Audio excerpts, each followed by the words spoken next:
तिकडे गेल्यावर मी जसे सांगेन तसेच करायचे. रमेश नवमतवाद्यांच्या घोळक्यात जाऊ द्यायचे नाही, समजले ना? नाहीतर तुम्हाला भूल पडेल तिच्या गोड बोलण्याची. नाही हो ताई काकू, निर्मळ मनाच्या आहेत त्या. मुद्दाम गोल बोलण्याचा स्वभाव नाही त्यांचा. अगो बाई, म्हणजे आता माझ्यापेक्षाही जास्त तुम्ही ओळखता का तिला? म्हणजे तर झालेच कल्याण. नाही हो, तसे नाही. तसे नाही मग कसे?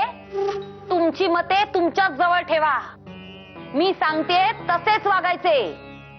तो पांडू तर काही कामाचाच नाहीये. तो प्रत्येक वेळी तिचीच कड घेणार.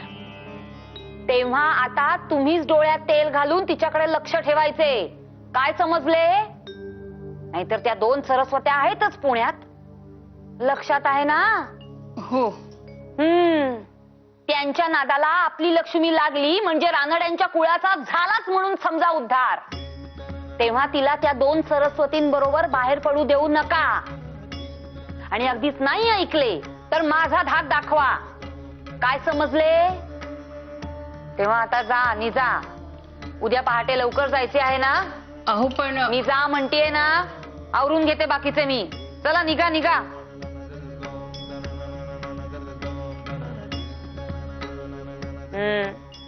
आल्या मोठ्या, निर्मळ मनाची म्हणी ती. कल्याणच आहे सगळे.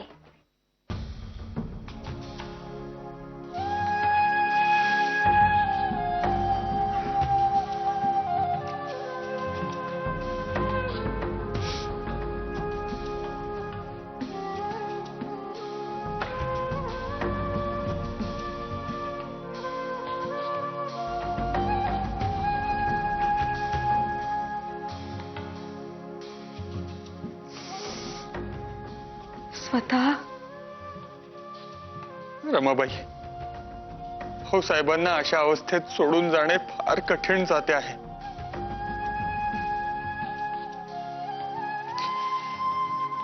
त्यांचंही मन कातर झाले आहे आणि आमचाही पाय निघत नाहीये. पण जायला तर हवेच ना. आणि डॉक्टरांनी ही परवानगी दिली आहे ना आता? होय,